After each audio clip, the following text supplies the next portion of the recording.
Alors, je vais te présenter ici ce qu'on appelle l'inverse d'une matrice.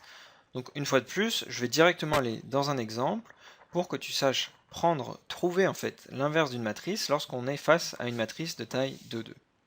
Donc, on va se donner une matrice, grand A, 2 lignes, 2 colonnes, 3, 5, moins 7, 2. Alors, de manière générale, l'inverse de cette matrice, qu'on note avec une puissance moins 1, ça se définit comme 1 sur le déterminant, que je note det de A, donc le déterminant on l'a vu dans la vidéo précédente, fois ce qu'on appelle la transposée de la comatrice, que je note comme de A. Donc ce nom barbare, transposé de la comatrice, on va simplement voir ce que c'est en fait dans le cas d'une matrice 2,2. Donc notre matrice inverse de A qu'on appelle A puissance moins 1 se calcule comme 1 sur le déterminant de A.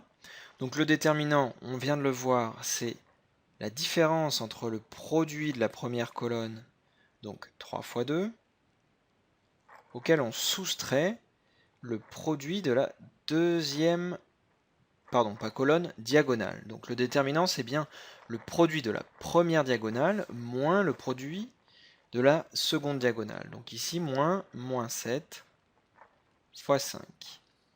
Donc ça, c'est notre déterminant. Enfin, la transposée de la comatrice, qu'est-ce que c'est que ce truc barbare? Donc, dans le cas d'une matrice de 2, qu'est-ce que cet deuxième élément, qu'est-ce que cette transposée de la comatrice? Eh bien, c'est une matrice de même taille, une matrice de taille 2,2. Alors, comment obtenir ces éléments? Eh bien, sur la première diagonale, on va simplement obtenir ces éléments en changeant l'élément en haut à gauche avec celui en bas à droite. C'est-à-dire que là, le 3 était en haut à gauche, il se retrouve en bas à droite, et le 2 qui était en bas à droite se retrouve en haut à gauche. Donc pour remplir cette transposée de la comatrice, pour remplir cette matrice de taille de 2, j'ai déjà inversé les deux éléments sur la première diagonale. Et donc pour trouver les éléments de la deuxième diagonale, eh bien, il suffit de garder les mêmes en les multipliant par moins 1.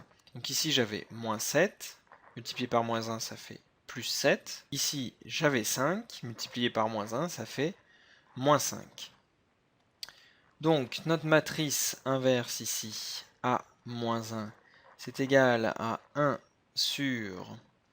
Donc ici, j'ai 3 fois 2, 6. 7 fois 5, 35. Moins par moins, ça fait plus. Donc plus 35. On a toujours notre matrice 2, moins 5, 7, 3. Donc A moins 1. Si j'effectue l'opération, ici on a 6 plus 35, ça fait 41. Donc notre matrice A moins 1 vaut 2 41e, moins 5 41e, 7 41e et 3 41e. Voilà, donc ici, ce qu'il faut retenir, bien plus que cette formule générale qui est assez compliquée à démontrer, c'est comment calculer l'inverse d'une matrice sur un exemple simple de taille 2,2 avec les petites techniques que j'ai développées ici.